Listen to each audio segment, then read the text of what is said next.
3, 2, 1.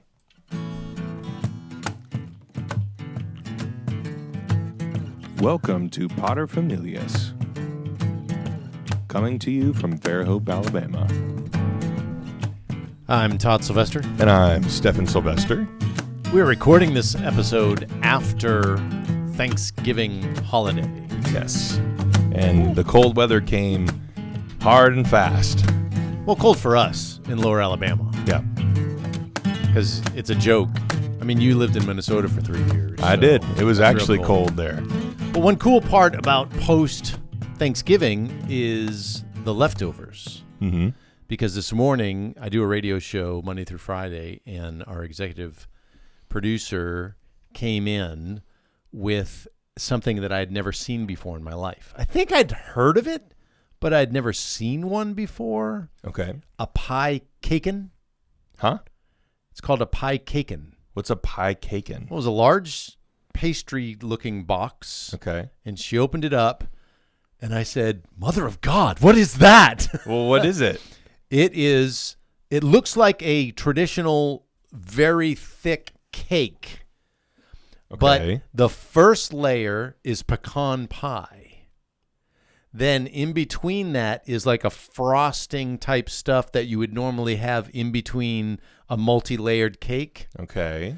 Then the next layer is a pumpkin pie. What? Then it's the frosting stuff. Then it's like a spice cake on top of that. And then the whole thing is frosted and then decorated on the top. What? And I don't eat breakfast except on Sundays. And she's like, "Do you want a piece?" And I really wanted one, but I thought my body is not accustomed to any breakfast. Gosh, you didn't get a piece? I didn't get a piece. It's the holiday season. I know. What's wrong with you? Well, I'm trying to explain to you. I was waiting for you to be like, yes, and then I took my first bite. I'm sure it was fantastic, and it was but like a taste of heaven. Will you be quiet? That's what I wanted. I was waiting for you to give me this detailed explanation of it tasted like this, or this part of it was weird. It sounded fantastic. None of it sounded weird. It all sounded awesome because I have even done the thing where one time we were over at some friends of ours. I won't give their last name, Dave and Laurel. Yeah. And she was big into baking. And I think it was a Thanksgiving time or it was a holiday time. Okay. But so she had a pecan pie. She had a pumpkin pie. She had some other thing and then a fourth dessert. Well, I got normal size slices of every single one that she had, put them all on one plate, and then did it a la mode with whipped cream. Mm-hmm. And Dave, the host of the husband, said, "Whoa, whoa, whoa, hang on a second," and left the room. And I thought, oh no, I'm in trouble. Like I took too much dessert. Mm-hmm. But then I was thinking, I'm like, there's not a lot of people here. It's not like there's plenty. She bakes like a mad woman. Okay. Like, what's your problem? He went to get his camera. And he photographed my dessert plate. You're dating yourself. Because it was a platter. I know. It wasn't like he just grabbed his phone. Yeah. It was wait, let me get a picture. Wait 3 seconds. Wait, it's already photographed because the drone is following you. Okay. It's the future. Well, it was funny for a second there. Yeah, it's the future. All right. It's the future. No, in all seriousness, I'm proud that was the thing that you did. That's awesome. Thank you. Pie cakin'. Mm-hmm. If you've ever tried it, throw it down in the comments.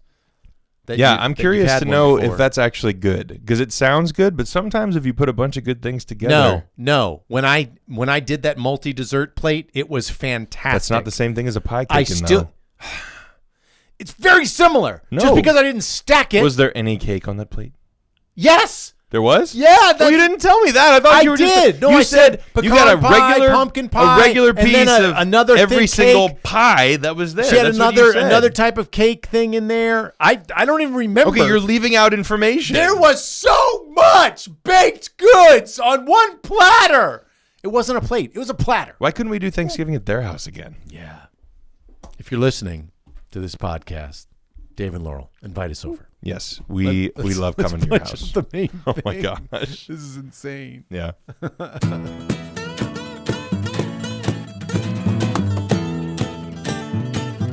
It's the main thing. Yeah, yeah, yeah. It is really hard for your mother and I to commit to a series for anything. We watched The Office and we plowed through it. And the same thing with Parks and Rec, because we are not good at like, let's just have one episode like every week. Oh my gosh, no one does that anymore. Well, it's really frustrating with The Mandalorian. Yeah. That's really frustrating. Like Disney, I know they're like, have some patience. Shut up, Disney. Like that's no. I don't have. So they're not doing a season dump like they do on Netflix? No. Really? Mandalorian comes out once a week. Interesting. Yeah, it's just because we're not very patient people. Well, no, it's not that. It's that Netflix changed the game. They did. And it seems like, I mean, look, kudos to Disney for trying to go back to the traditional way of watching a TV show, but I feel like they're fighting a tide that is inevitable. Oh, but they're big enough to be able to do it. Mm.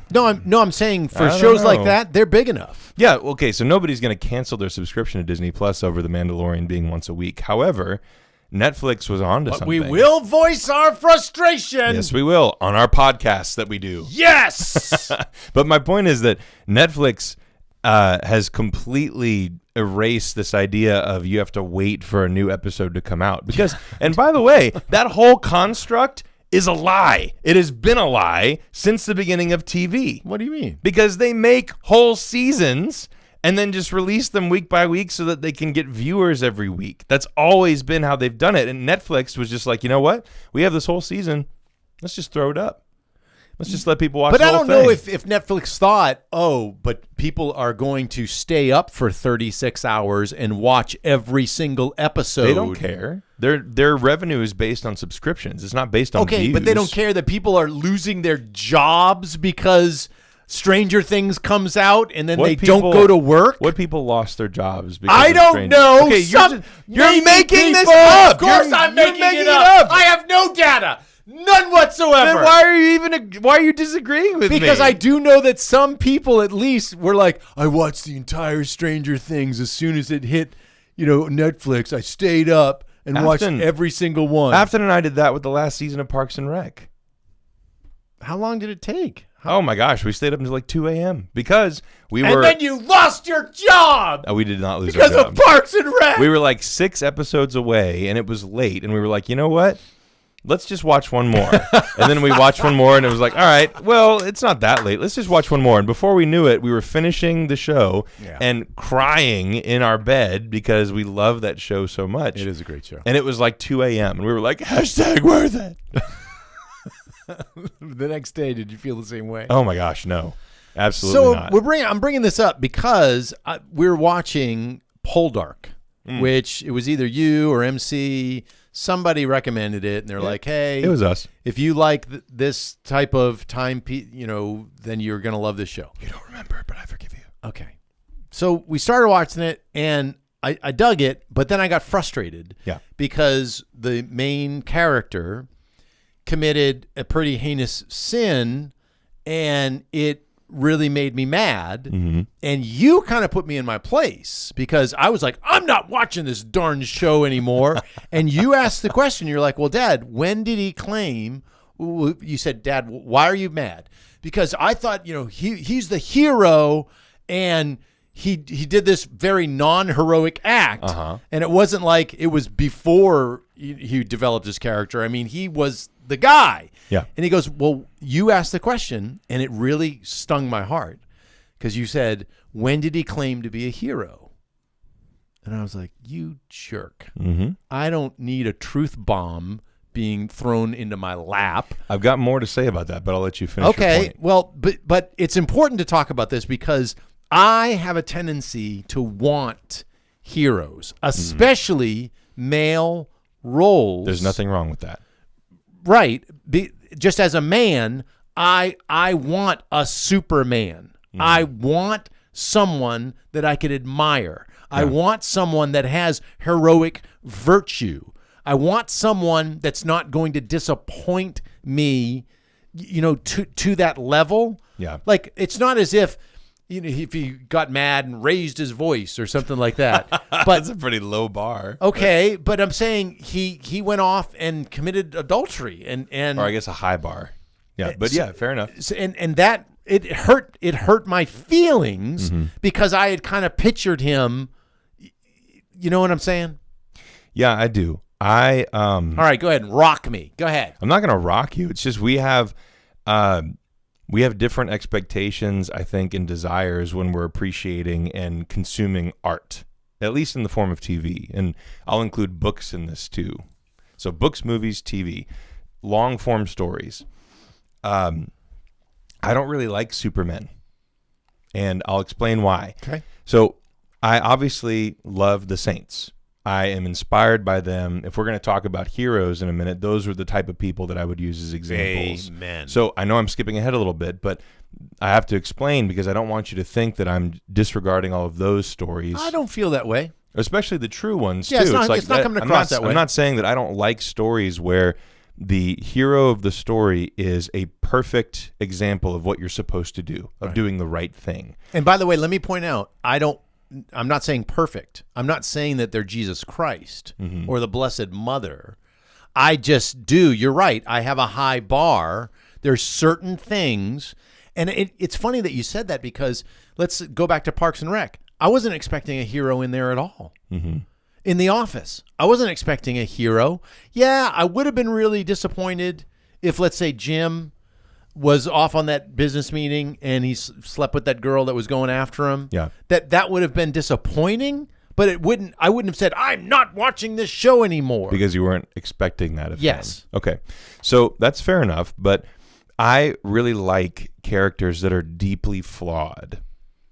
Okay. And I guess I'm okay with them in the story. I just want one hero.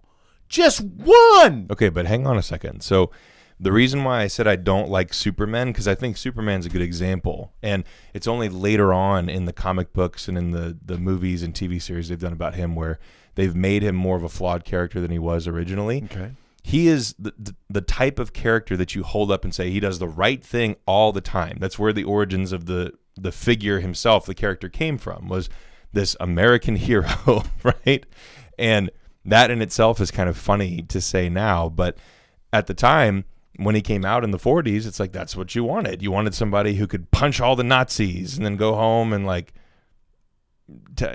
eat the dinner that his wife had made. Bake I don't know. pie. Yeah, exactly. I don't know. Make a pie cakin'. So, but I don't like characters like that because if I'm watching a series that is supposed to feel like the characters are real, not like they're actually real, but like I know a person like that, or I see something of myself in those characters. I don't like seeing somebody who does the right thing 100% of the time. And I know you're going to say, well, they don't do the right thing 100% of the time. It's like, okay, fair enough. They do the right thing almost all the time, and especially in the ways that matter. Well, I think what it comes down to is you and I want a different percentage of them doing the right thing. No, because it's not about percentages. It's about I want to see a character who is human. And the only way that I will believe that they are human is if they have the same depth of darkness inside of them that I do. Well, hang on. Because it's not the depth of darkness, it's the allowing themselves to get to that point where they're acting out and showing that darkness over a certain line. But I didn't say showing the darkness. I just have to know that it's there. Okay, but then let's use an example. Like the character that I'm talking about. If he had gone over to that person's house, and I don't want to spoil the story, maybe I already did, and I apologize if I have, if you haven't seen the Poldark series. But if he had, become enraged and yelled and all that kind of stuff, but then when his wife said, "Don't go over tonight," wait till the morning. If he had waited till morning and then gone over there and just yelled and said, "I cannot believe this, and I never want to speak to you again," that to me would have been like, yeah, all right, that's not necessarily the right thing. I'm not expecting him to be like St. Francis and to go, well, these things just happen and we all must embrace our suffering. Yeah. I'm not expecting that, but I was expecting him to be faithful to his wife. I was. And I think that's what really disappointed me. When you talk about the depth of darkness, I mean, a hero is someone who's admired because of their courage, their outstanding achievement, or their noble qualities. It comes from the Greek heros, which means a protector or a defender, and in Latin it means safeguard. But it's somebody strong. I am flawed, but if any of you kids ever heard a rumor that I have cheated on mom, we'd be like, you should know that is not true. It's like, that's a lie. That is a lie. And I know that, but we're talking about real life stuff here. I'm real life, though. No, I know. We are talking about real life stuff, and you're making the comparison from things that I know are true because of my childhood and the things that I look up to in you, and then projecting them onto this character. And that's not how real life works. Okay, then forget the character. I'm talking. It's not how real life works at all. What do you mean? Because all of the people that we encounter, all the people that we hold to whatever standards we think we're supposed to be following, right, all of those people, for the most part, are flawed and have made those types of mistakes. I don't think that they've all made mistakes to that degree is what I'm talking about. Okay, maybe not. There's a whole bunch of... I mean, okay, let's pick something else, because unfortunately there are a lot of people that have been unfaithful in their marriages. If you heard someone was caught with a meth lab, okay, there are certain people that I can start naming right now. I could probably name 50 people that you and I both know that we would both laugh if we were like, yeah, they got busted with a meth lab. Like, come on. No, that's crazy. That's crazy. Yeah. But then there's certain people after that where I can start naming them where you can go, oh, yeah, I can see that. Mm-hmm. I can totally see that. Okay, so there's this philosophy of character that I think is underlying both sides of this argument that we're having, because I really like seeing I don't necessarily like seeing characters who do the types of things that you're talking about the main character in Poldark doing in the show. Right. That's not necessarily something where I'm like, oh, this is good. It's like, no, it still makes me uncomfortable. Mm-hmm. And I understand that it's wrong and that I'm supposed to feel that way, because the writers of the show are not making the character do this thinking like, ha ha ha, like we're going to make you. Sometimes it feels like that. Like, oh, you like this character? We're going to kill them. Right. And some TV shows do that. Fair enough. But I think that there's something to be said for characters that are made to feel real by their flaws instead of by the things that are surrounding them or the ways that they react to situations. It's like they're made to feel real because of, and it doesn't even necessarily have to be explicitly spelled out in the show, mm-hmm. but they're made to feel authentic because you know that there is the capacity for awful darkness within them. Yeah. And even in spite of that, when it matters most of the time, they choose to do the right thing. And you could argue that the guy in Poldark is that type of character. He did that horrible, horrible thing. In fact, he does multiple horrible things that are really dumb throughout the series. That's probably the worst thing that he does. And yet, I would still say that his character, when it matters, is heroic. I'm going to say that, yeah, at times, but we can then ruin that mm-hmm. by the gravity of one really blown sinful act. Yes, and that is very realistic. It is real, but I'm just telling you, for whatever reason, I desire in a lot of these stories, I want a hero. You know, we've already talked about how Mom and I read all of the Tarzan novels. Mm-hmm. And I know you're going to say, didn't he kill people? Okay. Yep. And I don't know why that to me doesn't necessarily bother me as much when he's in the jungle and he's fighting for his life and he kills someone. What would bother me more is if he's in the jungle and he's supposed to be protecting some woman and he ends up sleeping with her when he's married to Jane. Mm-hmm. That bugs me more. And I don't know why. I'm just telling you that I want to see heroic virtue. Is it just the adultery thing? Well, that one's big for me. Yeah. That one's big for me. There have been a couple times where people have shared with me that they've fallen into that, and it rocked me. Yeah. Because they were the kind of people that I was like, what? Mm-hmm. Like, sadly, there have been some people that have shared with me, and I wanted to go, yeah, I mean, I could have told you that. Right. And it's not altogether unexpected for sure. But I think that characters and stories for me don't have depth if they are not if they're not dark enough. You know what I mean? Okay. And I really mean that. I think that, like, I'm reading a story right now that my wife really likes, and it's one of those novels written by a woman for women, you know? Or Yes, I know exactly. Or it's got witches and vampires, and it's like, ooh, forbidden love, and it's like, oh, I wonder where this is going, you know? But I can't put it down. The story is so compelling, and the reason why it's compelling is because both the main characters are so messed up, and they keep making the wrong choices, and you're like, no! Why? And I keep reading because I want to see if eventually they're going to bring it around, right? Because that's good storytelling. So it's the way that you create tension in your story, the way that you drive the story forward. If it's the character just continuing, that's wish fulfillment to me. Well, but it's hang just on. wish fulfillment over and over and over. Yeah, but what about on your side? Let's say that you go through the story and they never come around. They just continually make those bad choices, and then it ends. That would be disappointing. And then you put the book down, you're like, what the? But you never read stories like that. There's always some kind of redemption. And it might not be exactly the redemption that you're talking about, And where I they're guess it depends on triumphantly virtuous. Like what you know? level of redemption. I mean, I don't know. And see, again, I'm not expecting all of the characters to be like this. I just want one.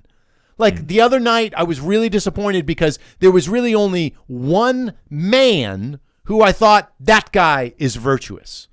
That guy has got a spine of steel. Mm-hmm. That's the kind of guy that I'd want to have a beer with. Like, I want to be friends with that character, and then he gets killed off. Yeah. And I'm like, great, now who?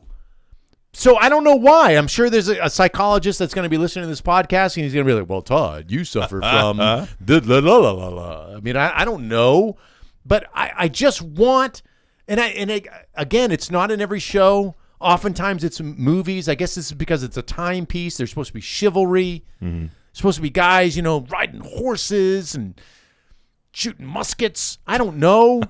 You just want one guy where when women are around, they're safe. Yeah, that's fair. And those characters do exist, but oftentimes they're side characters, right? And I'll even take a side character. That was the side character I was talking about, and then he got killed. See, one of the things, and this is interesting that you brought that up, because I feel the same way. And it's not something that I will explicitly say, because as soon as it comes out of my mouth, it sounds weird to say out loud. But one of the things that I'm really proud of in the way that I conduct myself in public is that, generally speaking, I never make any women feel uncomfortable, to the best of my knowledge and ability. Now, granted, if I do, then please, for the love of God, tell me so that I can change my behavior. But to the best of my limited understanding of how to conduct myself around women, I try my best not to make them uncomfortable. Right. And I do that on purpose because I feel like they get plenty of that. Yeah. And they don't need any more from me. But which is why I would say that's, in a minor way, that's heroic. Okay, but here's the thing. Like, we've talked about, we've gone into some detail about the flawed aspects of my personality on this podcast before, and I feel like as long as I can get that part right, then the rest of that stuff, as long as I continue to try and make the right choices from here on out, you can kind of not take away your previous bad choices, but you can move on and become a different person and clearly be changed, right? Right. So I'm also okay with that, seeing characters that remind me of myself in that way, where it's like you do this one thing right. You're either a really good leader or you are an upstanding member of society who like takes care of his family, and if we're talking about male heroes here, then I want to see that one aspect of the character that is heroic. But if the person if they drink too much, or if they gamble or lie and they can't help it, then that's not forgivable. But it's like, okay, that reminds me more of me than the person that always makes the right choice all the time. Well, I think that's what the issue then is. When I'm talking about these heroic characters, I don't need someone to remind me of me.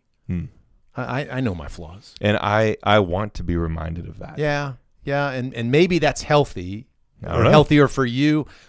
For me, I'm not saying it is or it isn't. which is going back to what you talked about with the Lives of the Saints. That's probably why I love reading the Lives of the Saints. Because sometimes, and I know the Mother Angelica used to criticize the historians and say, you're making them too rose-colored, and stop it. We're human. I mean, they are human, but there's a certain level. Once you get to that point of conversion, there's a certain level. You should be able to trust me with a lot of things in life, and know that that's not going to be a temptation for me. It's just not. Like, I used to really be upset when people were like, oh, well, with child protection rules. I'm like, listen, I am not a pedophile. I have never had any inklings at all, any weird desires like that. I was a youth minister for 21 years, talked to the thousands of teens that I dealt with, or when I was a teacher, talked to the thousands of students that I've had. Nobody can come forward and say Todd did something or said something and made me uncomfortable or whatever, because I didn't struggle with any of that kind of stuff. Right. Now, that doesn't mean that I'm not human, because you talk about these flaws. It just means that there's a certain level of virtue that we should be able to embrace, and that we should be able to live there. Yeah. That's what I want. I want somebody, because it always frustrates me with these darn shows when there's a knock at the door late at night and the wife is home alone. She should be able to confidently open that door and there's a man there, and she should feel okay. She should be safe. That's what I want. Yeah. And that would be nice. That would be nice, you punk. I'm just saying, I think we just look at the world differently. And that's not necessarily a bad thing either. Yeah. Different perspectives here on Pater Familias. Yeah. Father, son, looking at the world. Well, leave in the comments if you can lambast me too. I mean, if I'm wrong. Or me. I mean, look, I'm not throwing you under the bus here, or at least not trying to. Like, if my perspective is wrong and we really need more heroes of the type that you're describing in stories, then fair enough. But it's just not something that I'm personally into. Well, you did put me in my place with that show, because Mom was like, are you going to be able to watch this anymore? And I said, yeah, I am, because now I'm not expecting him to be a hero. Yeah. I mean, he's gone off the deep end, and when you talk about redemption and all that kind of stuff, they can, but it's like there are certain things, certain acts that it's just really hard to come back from. Yeah, that's fair. Really hard. I mean, especially the repercussions in that show. Yes. Again, the show is called Poldark. Mm-hmm. Poldark. It originally aired on BBC, and we're watching it on Amazon Prime. Mm-hmm. So there you go. Yeah. So what is a hero? Well, I don't know. Nice podcast. Can't even answer your own questions, you jerk. Oh, nice. Thanks so much for listening to Pater Familias. We appreciate y'all. Become a subscriber. Please do all the things. You're welcome.